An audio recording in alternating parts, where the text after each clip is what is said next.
नमस्कार प्रिय मित्रों, स्वागत है आप सभी का अपने चैनल कथा साहित्य दर्पण में।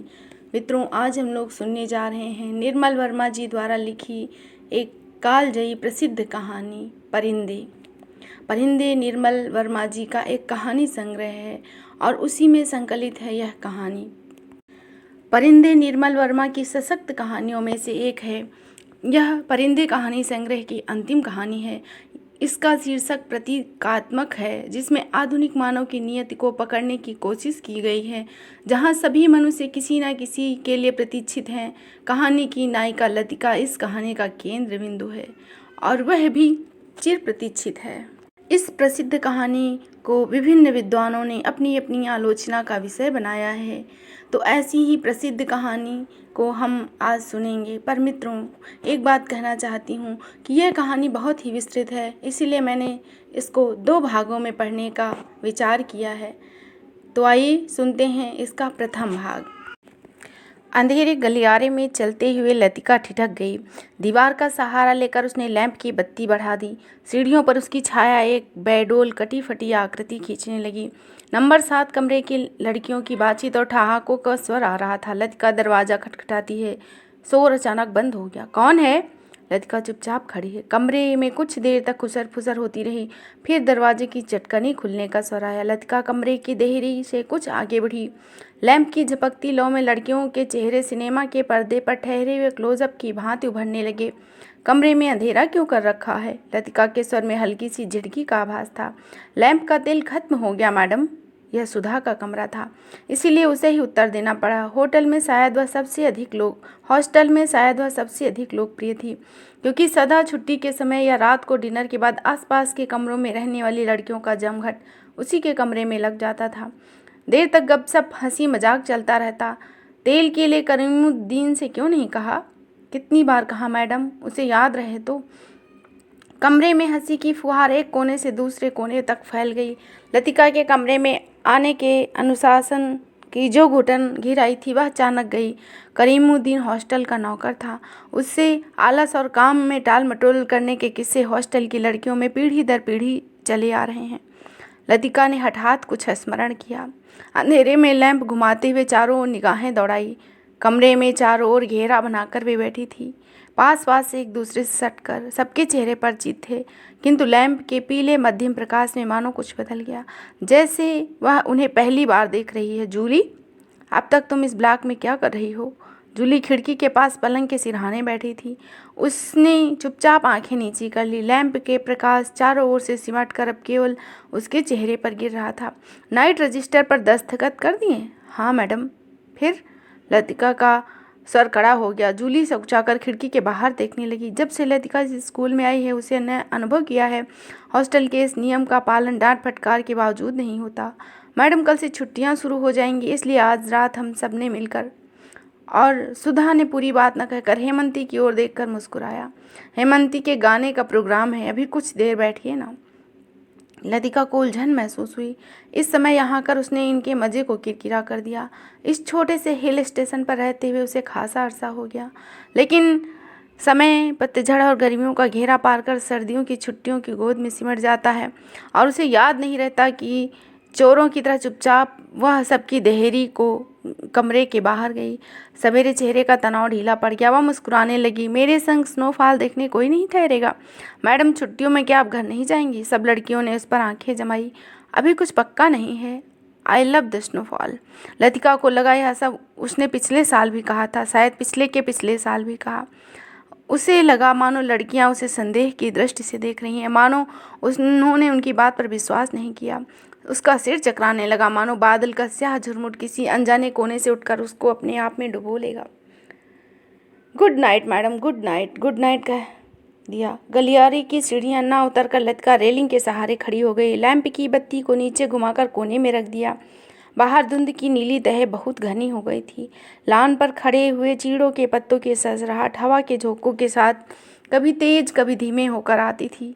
हवा की सर्दी का हल्का सा आभास पाकर लतिका के दिमाग में कल से शुरू होने वाली छुट्टियों का ध्यान आ गया। उसने आंखें मूंद ली, मगर अब जैसे वह भीतर न होकर बाहर फैली धुंध का हिस्सा बन गई। सीढ़ियों पर बातचीत का स्वर सुन लतिका को जैसे सोते से झटका लगा। साल को कंधे में समेट लिया और लैंप उठा लिया। डॉक्टर मुखर्जी मिस्टर ह्यूबर्ट के संग एक अंग्रेजी धुन गुनगुनाते हुए ऊपर आ रहे हैं।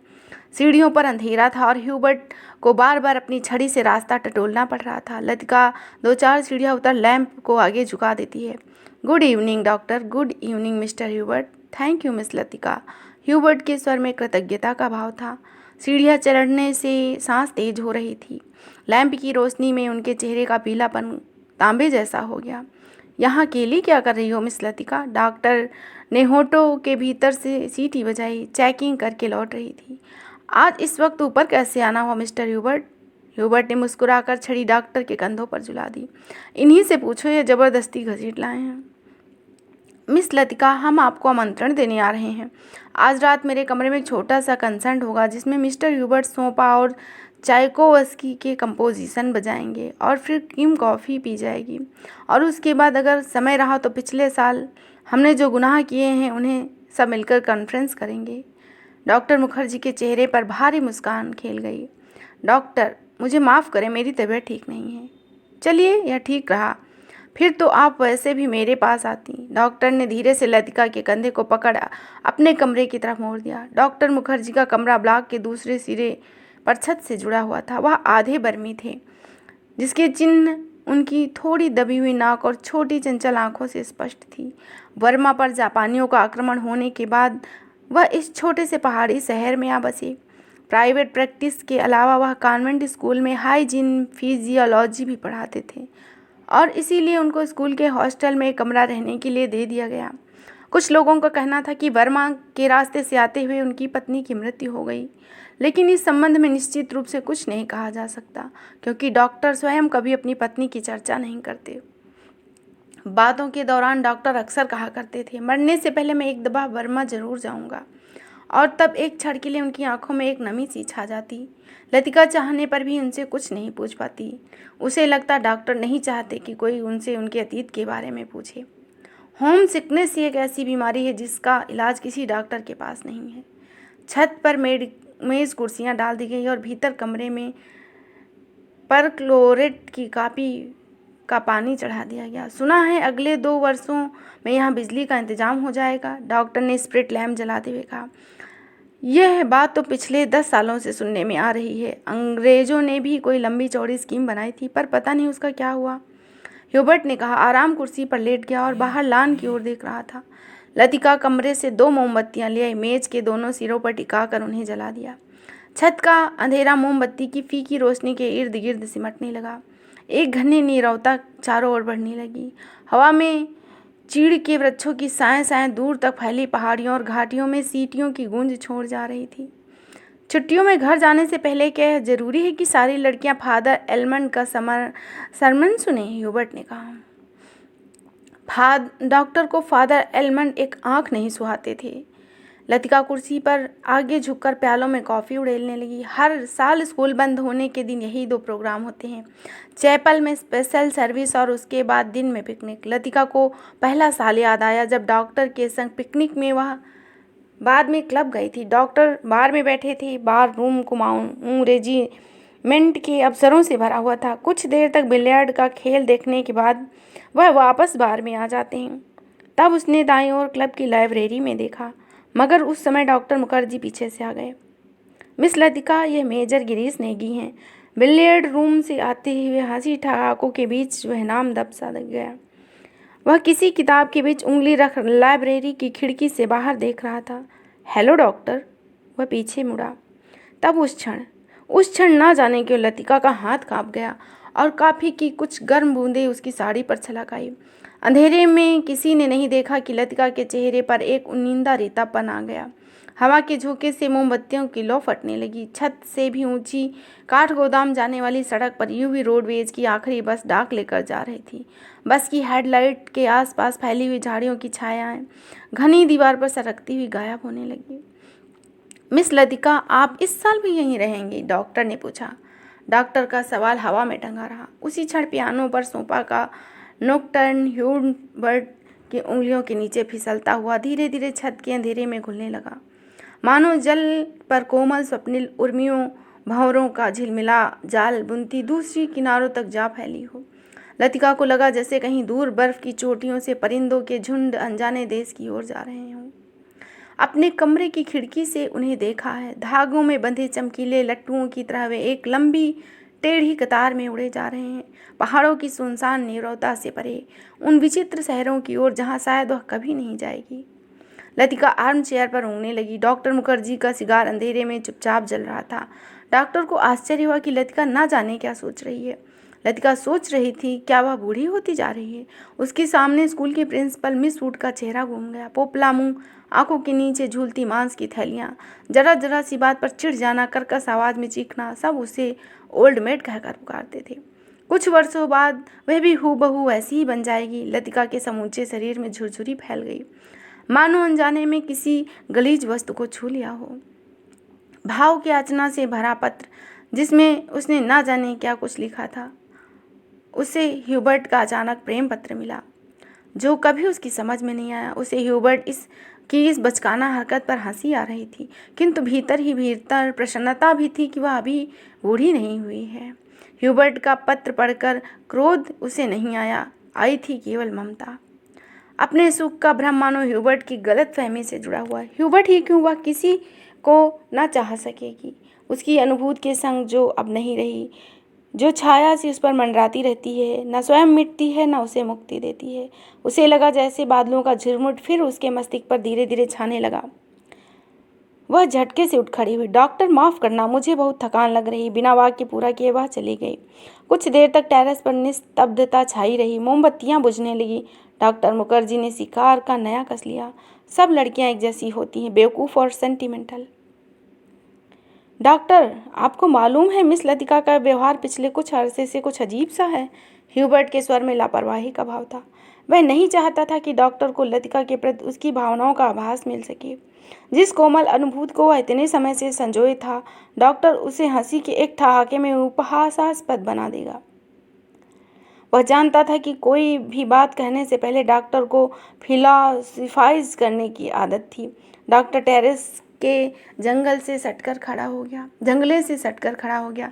फीकी सी चांदनी में चीड़ों के पेड़ की छायाएं लॉन पर गिर रही थी। कभी कभी कोई जुगनू अंधेरे को हरा प्रकाश छोड़कर हवा में गायब कर देता। मैं कभी कभी सोचता हूँ, इंसान जिंदा रहने के लिए क्या करता है? क्या उसे कोई बेहतर काम करने को नहीं मिला? हजारों मील अपने मुल्क से दूर मैं यहाँ पड़ा हूँ। यहाँ कौन मुझे जानता है? शायद मैं यहीं मर जाऊँगा। ह्यूबर्ट, क्या तुमने कभी महसूस किया है, एक अजनबी की हैसियत से पराई जमीन पर मर जाना काफ़ी खौफनाक है। विस्मित ह्यूबर्ट डॉक्टर को देखने लगता है। उसे पहली बार डॉक्टर मुखर्जी के इस पहलू को देखना पड़ रहा था। अपने संबंध में वह अक्सर चुप रहते थे। कोई पीछे नहीं है, यह बात मुझ में एक अजीब किस्म की बेफिक्री पैदा कर देती है। लेकिन कुछ लोगों की मौत अंत तक पहेली बनी रहती है। शायद वे जिंदगी से बहुत उम्मीद लगाते हैं। उसे ट्रैजिक नहीं कहा जा सकता, क्योंकि आखिरी दम तक उन्हें मरने का एहसास नहीं होता। ह्यूबर्ट ने परेशान होकर डॉक्टर को कुछ देर तक चुपचाप देखा और सिगार पीता रहा। फिर मुड़कर मोमबत्तियों की बुझती लौ को देखने लगा। तुम्हें मालूम है, किसी समय लतिका बिला नागा क्लब जाया करती थी। गिरीश नेगी से उसका परिचय वहीं हुआ। कश्मीर जाने से एक रात पहले उसने मुझे सब कुछ बता दिया था। अब मैं लतिका से उस मुलाकात के बारे में कुछ नहीं कह सकता हूँ, किंतु उस रात कौन जानता था कि वह वापस नहीं आएगा। और अब क्या फ़र्क पड़ता है? Let the dead die. Doctor की सूखी सर्द हंसी में खोखली शून्यता भर गई। कौन गिरीश नेगी? कुमाऊं रेजिमेंट का कैप्टन। डॉक्टर, क्या लतिका? हर्बर्ट से आगे कुछ नहीं कहा गया। उसे याद आया वह पत्र जो उसने लतिका को भेजा था। कितना अर्थहीन और उपहासास्पद, जैसे उसका एक एक शब्द उसके दिल को कचोट रहा था। उसने धीरे से पियानो पर सिर टिका लिया। लतिका ने उसे क्यों नहीं बताया? क्या वह इस योग्य भी नहीं था? लतिका, वह तो बच्ची है। पागल, मरने वालों के संग थोड़ी ना मरा जाता है। गुड नाइट ह्यूबर्ट, मुझे माफ़ करना, मैं सिगार खत्म करके उठूँगा। सुबह तक बदली छाई रही। लतिका की खिड़की खोलते ही धुंध का गुब्बारा सा भीतर घुस आया। जैसे रात भर दीवार के सहारे सर्दी में ठिठुरता रहा हो, वह भी भीतर आने की प्रतीक्षा कर रहा हो। स्कूल से ऊपर चैपल जाने वाली सड़क बादलों में छिप गई। केवल चैपल का क्रॉस धुंध के पर्दे पर एक दूसरे को काटती हुई पेंसिल की रेखाओं सा दिखाई दे रहा था। लतिका ने खिड़की से आंख हटाई तो देखा करीमुद्दीन चाय की ट्रे लिए खड़ा है। करीमुद्दीन मिलिट्री में अर्दली रह चुका है, इसीलिए ट्रे मेज पर रख अटेंशन की मुद्रा में खड़ा हो गया। लतिका झटके से उठ बैठी। सुबह से आलस के कारण कितनी बार जाग कर वह सो चुकी है। अपनी खिसियाहट के लिए लतिका ने कहा, बड़ी सर्दी है आज, बिस्तर छोड़ने का जी नहीं चाहता। अजी मेम साहब, अभी क्या सर्दी आई है, बड़े दिनों में देखना कैसे दांत कटकटाते हैं। और करीमुद्दीन हाथ को बगल में डाले हुए इस तरह सिकुड़ गया जैसे उन दिनों की कल्पना मात्र से उसे जाड़ा लग गया। एक दफ़ा तो यहाँ लगातार इतनी बर्फगिरी की भुवाले से लेकर डाक बंगले तक सारी सड़कें जाम हो गई। बर्फ़ इतनी थी मेम साहब की पेड़ों की टहनियाँ तक सिकुड़कर तनों से लिपट गई, बिल्कुल ऐसे। और करीमुद्दीन नीचे झुक मुर्गा सा बन गया। कब की बात है, लतिका ने पूछा। अब यह जोड़ हिसाब करके ही पता चलेगा मेम साहब, लेकिन इतना याद है कि उस वक्त अंग्रेज राय बहादुर यहीं थे। कंटोनमेंट की इमारत पर कौमी झंडा नहीं लगा था। बड़े जबर थे ये अंग्रेज, 2 घंटे में ही सारी सड़कें साफ करवा दी। उन दिनों एक सीटी बजाते ही 50 घोड़े वाले जमा हो जाते थे। अब तो सारे सेट खाली पड़े हैं, अब तो सब उजाड़ हो गया। करीमुद्दीन उदास भाव से देखने लगा। आज ये पहली बार नहीं है जब लतिका करीमुद्दीन से उन दिनों की बात सुन रही है जब अंग्रेज बहादुर ने इस स्थान को स्वर्ग बना रखा था। तुम जरा मिस्त्री से कह देना इस कमरे की छत की मरम्मत कर जाए। पिछले साल बर्फ का सारा पानी दरारों से टपक रहा था। लतिका को याद आया पिछली सर्दियों में जब भी बर्फ गिरती थी उसे पानी से बचने के लिए रात भर कमरे में कोने में सिमट कर सोना पड़ता था। करीमुद्दीन चाय की ट्रे उठाता बोला, ह्यूबर्ट साहब तो शायद कल ही चले जाएं। कल रात उनकी तबीयत फिर खराब हो गई। आधी रात के वक्त मुझे जगाने आए थे, कहते थे छाती में तकलीफ है उन्हें, यह मौसम रास नहीं आता। कह रहे थे लड़कियों की बस में वे भी कल चले जाएंगे। करीमुद्दीन दरवाज़ा बंद कर चला गया। लतिका की इच्छा हुई ह्यूबर्ट के कमरे में जाकर उसकी तबीयत पूछाए, किंतु ना जाने क्यों स्लीपर पैर में ही टंगे रहे और वह खिड़की के बाहर बादलों को उड़ता हुआ देख रही। ह्यूबर्ट का चेहरा जब उसे देखकर सहमा सा दयनीय हो जाता तब लगता वह अपनी निरीह मुँह की याचना में उसे कोस रहा है। बाहर बूंदाबांदी होने लगी। कमरे की टीन की छत खड़ खड़ खड़ बोलने लगी। लतिका पलंग से उठी, बिस्तर को तहाकर बिछाया, फिर पैरों में स्लीपर को घसीटते हुए बड़े आईने तक आई और सामने स्टूल पर बैठकर बालों को खोलने लगी। किंतु कुछ देर तक कंघी बालों में उलझी रही और गुमसम हो शीशे में अपना चेहरा ताकती रही। करीमुद्दीन को यह कहना याद ही नहीं रहा कि धीरे धीरे आग जलाने की लकड़ियां जमा कर ले।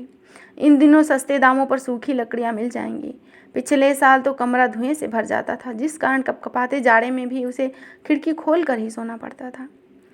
आईने में लतिका ने अपना चेहरा देखा। वह मुस्कुरा रही थी। पिछले साल अपने कमरे की सीलन और ठंड से बचने के लिए कभी कभी वह मिस उड के खाली कमरे में चोरी चुपके सोने चली जाया करती थी। मिस उड का कमरा बिना आग के भी गर्म रहता है। उनके गदीले सोफे पर लेटते ही आंख लग जाती है। कमरा छुट्टियों में खाली पड़ा रहता है, किंतु मिस उड से इतना नहीं होता कि 2 महीने के लिए उसके हवाले कर जाएं। हर साल कमरे में ताला ठोक जाती है और वह पिछले साल गुसलखाने में भीतर से साकल देना भूल गई थी, जिससे लतिका चोर दरवाजे से के रूप में इस्तेमाल करती थी। पिछले साल अकेले में उसे बड़ा डर लगता था। छुट्टियों में सारे स्कूल और हॉस्टल के कमरे साएं साएं करते थे। डर के मारे उसे जब कभी नींद नहीं आती तो वह करीमुद्दीन को रात में देर तक बातों में उलझाए रखती थी। बातों में खोई खोई जब वह सो जाती तब करीमुद्दीन चुपचाप लैंप बुझाकर चला जाता था। लतिका के कंधे से बालों का गुच्छा निकला और उसे बाहर फेंकने के लिए वह खिड़की के पास आ खड़ी हुई। बाहर छत की ढलान से बारिश के जल की मोटी सी धार बराबर लान पर गिर रही थी। मेघाच्छन्न आकाश में सरकते हुए बादलों के पीछे पहाड़ियों के झुंड कभी उभर आते थे, कभी छिप जाते थे, मानो चलती हुई ट्रेन से कोई उन्हें देख रहा। लतिका ने खिड़की के बाहर से निकाल लिया। हवा की झोंके से उसकी आंखें झिप गईं। उसे जितने काम याद आते हैं उतना ही आलस घना हो जाता है। वह इन कामों से उबती नहीं। धीरे धीरे काम निपट जाते हैं। कोई गलती इधर उधर रह जाती है सो बाद में सुधर जाती है। हर काम में किचकिच रहती, परेशानी रहती, दिक्कत होती है।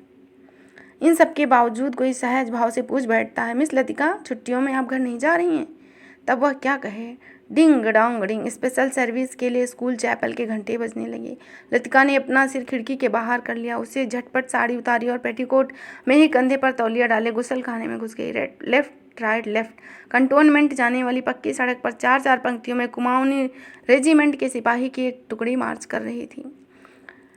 Blessed are the meek. Father एलमंड का एक एक शब्द चीखते हुए खखारते हुए स्वर में सरमन ऑफ द माउंट पढ़ रहे थे। ईसा मसीह की मूर्ति के नीचे कैंडलब्रियम के दोनों ओर मोमबत्तियां जल रही थी, जिसका प्रकाश आगे की बेंचों पर बैठी हुई लड़कियों पर पड़ रहा था।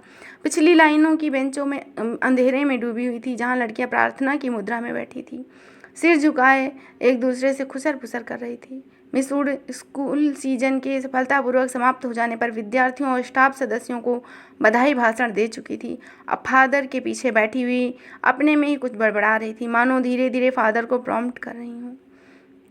आमीन। फादर एलमंड ने बाइबल मेज पर रखी और प्रेयर बुक उठा ली। हाल की खामोशी क्षण भर के लिए टूटी। लड़कियों ने खड़े होते हुए जानबूझकर बेंचों को पीछे ढकेला। बेंचें फर्श से रगड़ खाकर सीटी बजाती हुई पीछे खिसक गई। हाल के कोने में हंसी फूटी। मिस वुड का चेहरा तन गया, माथे पर भ्रकटियां चढ़ गई। अचानक निस्तब्धता छा गई।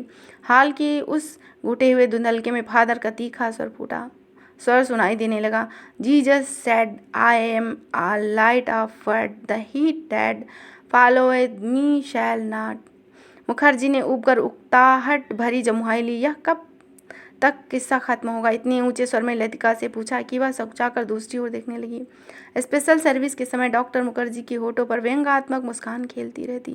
वह धीरे धीरे अपनी मूंछों को खींचता रहता। फादर एलमंड की वेशभूषा देख लतिका के दिल में गुदगुदी सी दौड़ गई। वह जब छोटी थी तो अक्सर इस बात को सोच विस्मित हुआ करती थी, क्या पादरी लोग सफ़ेद चोगे के नीचे कुछ नहीं पहनते?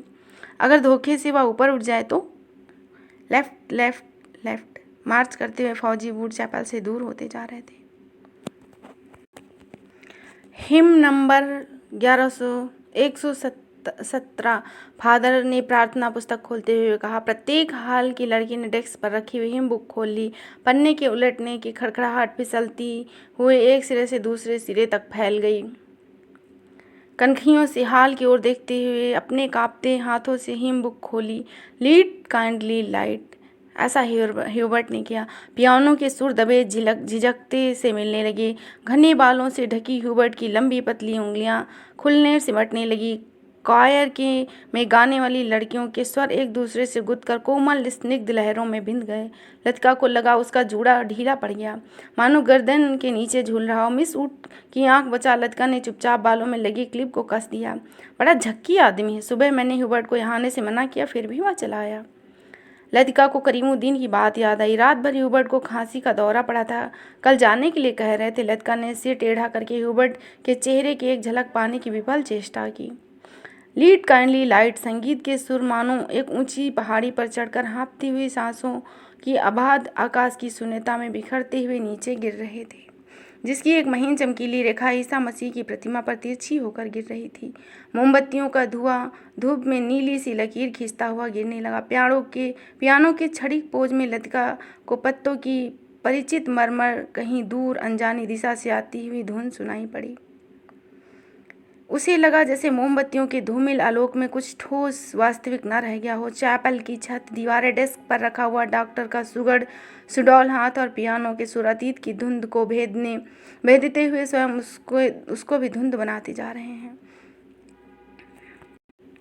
एक पगली सी स्मृति, एक उद्भ्रांत भावना। चैपल के शीशों के पार पहाड़ी, सूखी हवा में झुकी विजिंग विलेज की कांपती टहनियाँ, पैरों तले चीड़ के पत्तों की धीमी सी चिर परिचित खड़खड़।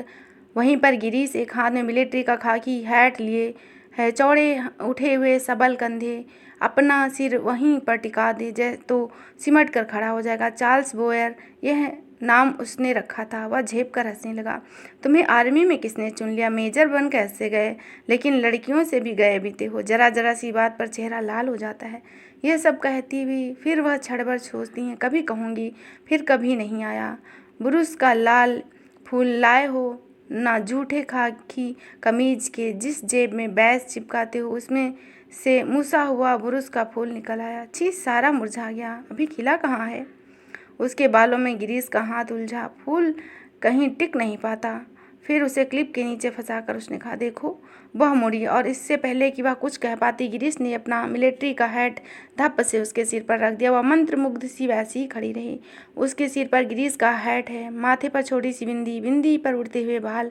गिरीश ने उस बिंदी को अपने होठों से छुआ और उसके नंगे सिर को अपने दोनों हाथों में समेट लिया। लतिका, गिरीश ने चिढ़ाते हुए कहा, मैन ईटर ऑफ कुमाऊं। वह हंसने लगती। लतिका, सुनो। गिरीश का स्वर कैसा हो गया था। ना मैं कुछ कहूँगी ना कुछ सुनूंगी लतिका, कुछ महीनों में वापस लौट आऊँगा ना। कुछ भी नहीं सुन रही, किंतु वह सुन रही थी। वह नहीं जो गिरीश कह रहा था, किंतु वह नहीं कह रहा था, जो उसके बाद कभी नहीं कहा गया। Lead kindly light. लड़कियों का स्वर पियानो के स्वर में डूब रहा था, उठ रहा था। ह्यूबर्ट ने सिर मोड़कर लतिका को निमिष भर देखा। आंखें मूंद ध्यान मग्ना प्रस्तर मूर्ति सावा निश्चल खड़ी रही। क्या भाव उसके लिए हैं? क्या लतिका ऐसे क्षण में उसे अपना साथी बना पाएगी? ह्यूबर्ट ने एक गहरी सांस ली और ढेर सारे थकान उमड़ आई। देखो मिस वुड कुर्सी पर बैठे बैठे सो रही हैं। डॉक्टर होठों में ही फुसफुसाया। यह डॉक्टर का पुराना मजाक था कि मिस वुड प्रार्थना करने के बहाने आंखें मूंदे हुए झपकियां ले रही हैं। तो मित्रों, आज यहाँ तक ही वाचन करेंगे। इसका अगला भाग अगले दिन। तो फिर मिलेंगे नए भाग के साथ। तब तक के लिए धन्यवाद। शुभ दिन हो आपका और शुभ रात्रि भी हो।